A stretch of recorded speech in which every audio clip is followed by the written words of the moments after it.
Now the side-by-side comparison. In the top half of the screen, I'm playing it at about 100 beats per minute, as you can see, and at the bottom half it's twice that speed, both slowed down to 20% or 10% respectively.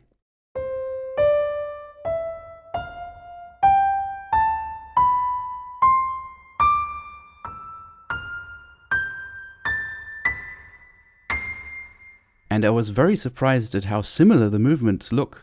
In fact, I can really only tell the difference by the rebound of the keys, but other than that I can't really see any difference. Let's take a look at descending scales.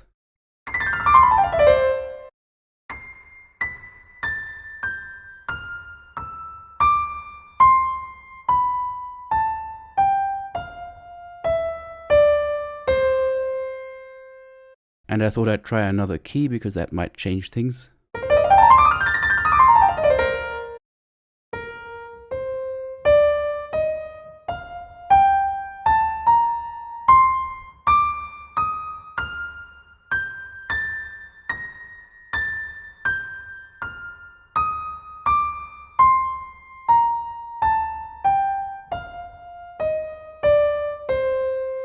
Here too, very little visible difference. The fast one looks slightly less relaxed, I'd say, which makes sense. And of course you can hear a few unevennesses when you put it in slow motion. That's not fun for me to listen to either way. Let's do some arpeggios.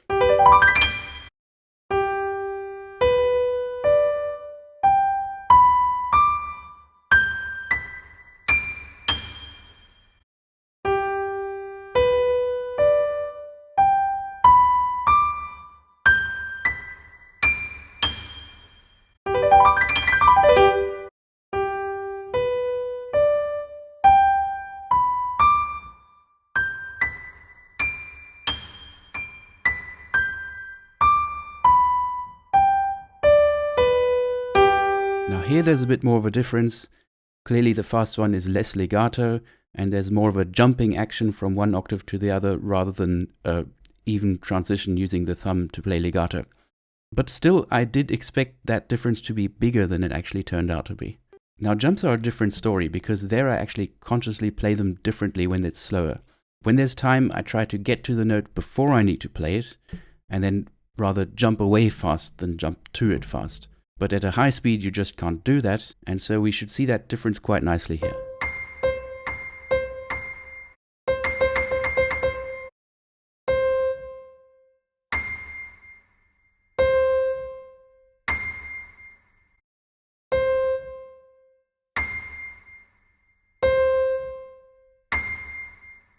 And let's do some jumps in the left hand because that's very common.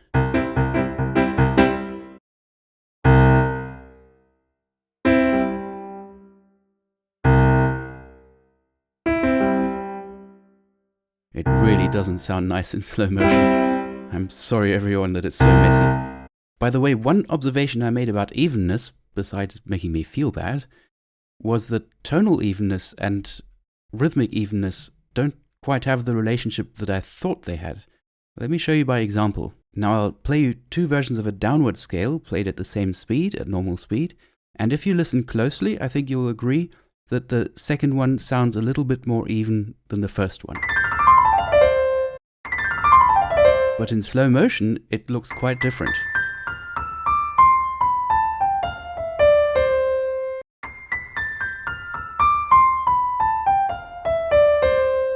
I think the second one is rhythmically less even actually, but tonally more even. Which is also quite a surprise to me. I mean, I knew that tonal evenness was very important, but I didn't expect it to ever be more important than rhythmic evenness. So maybe you agree or disagree, let me know what you think. Meanwhile, I better go and practice my scales. Have a great day.